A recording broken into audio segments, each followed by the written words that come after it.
Hello दोस्तों, जब तक तुम जिंदगी में डरते रहोगे, जिंदगी में फैसले और लेते रहेंगे। एक छोटी सी मज़ेदार कहानी एक दुकानदार की मैं लेकर आया हूँ आपके साथ में। मैं दिनेश यादव। दोस्तों, एक दुकानदार ने एक बार एक दुकान खोली, उसमें सुगंधित अगरबत्तियाँ जमाई। उनका व्यवहार बहुत ही अच्छा था, लोगों के साथ में अच्छी तरह से बनती थी।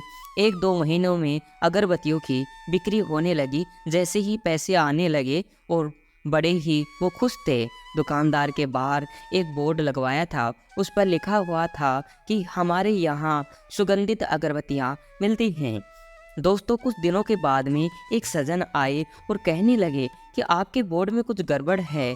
और बोला वाला दुकानदार बोला कि आपको अच्छा नहीं लगा? मैंने तो इसमें सही लिखवाया था। उस सज्जन ने बोला कि हमारे पास सुगंधित अगरबत्तियाँ मिलती हैं। अगरबत्तियाँ किस कोने में बदबूदार मिलती हैं? आपने कहाँ सुना है कि यहाँ बदबूदार अगरबत्तियाँ मिलती हैं? अगरबत्तियाँ तो सारी ही सुगंधित होती हैं। यहाँ सुगंधित लिखवाने का कोई मतलब नहीं है, इसे हटवा दीजिए। बोला वाला दुकानदार ने कहा कि ये बात तो सही है। दुकानदार ने पेंटर को बुलवाया और सुगंधित शब्द हटवा दिया। अब लिखा हुआ था कि हमारे यहाँ अगरबत्तियाँ मिलती हैं।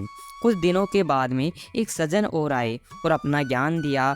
और साहब, आपने लिखवाया है हमारे यहाँ अगरबत्तियाँ मिलती हैं, हमारे यहाँ का क्या मतलब है? आप ही तो मिलेंगे, आपकी ही तो दुकान है। तो पेंटर को बुलाया, हमारी यहाँ शब्द को हटवा दिया। अब लिखा हुआ था कि अगरबत्तियाँ मिलती हैं। तो 15-20 दिन के बाद में एक सज्जन और आए और कहने लगे कि अगरबत्तियाँ मिलती हैं, इसका क्या मतलब हुआ?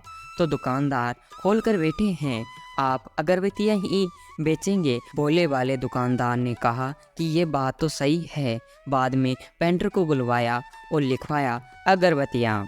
1-2 महीने के बाद में एक सज्जन और आए कि साहब, आप बहुत बड़े अक्षरों में लिखवाया है कि अगरबत्तियाँ। तो यहाँ अगरबत्तियों की दुकान है तो अगरबत्तियाँ ही मिलेंगी, मोमबत्ती नहीं, इसका मतलब क्या है? तो पेंटर को बुलवाया और अगरबत्तियों को हटवा दिया। अब वे बोर्ड खाली लगा हुआ था। जैसे जैसे समय गुजरा, धंधा मंद होने लगा, बिक्री कम होने लगी। कुछ समय के बाद में उसका पुराना दोस्त आया, बातचीत होने लगी। धंधा बहुत मंद चल रहा है, मैं क्या करूं? मुझे कुछ समझ में नहीं आ रहा है। दोस्त बाहर जाकर कुछ एरिया को देखा, दुकान को देखा और जल्दी ही अंदर दुकान के दौड़ा दौड़ा आया और तुम पागल हो गए हो? अपने दोस्त को कहने लगा कि तुम पागल हो गए हो या मूर्ख हो गए हो? दुकान के बाहर इतना बड़ा बोर्ड लगा हुआ है, उस पर कुछ भी नहीं लिखवाया है। तुम्हें लिखवाना चाहिए था कि हमारे यहाँ सुगंधित अगरबत्तियाँ मिलती हैं। फिर देखो दोस्त, कैसी आपकी दुकानदारी चलती है। दोस्तों, ये बातें दुकानदार ने सुनकर दुकानदार का दिमाग खनकने लगा, ठनका और सभी से राय लेता चला गया। मैं खुद का नुकसान कर बैठा।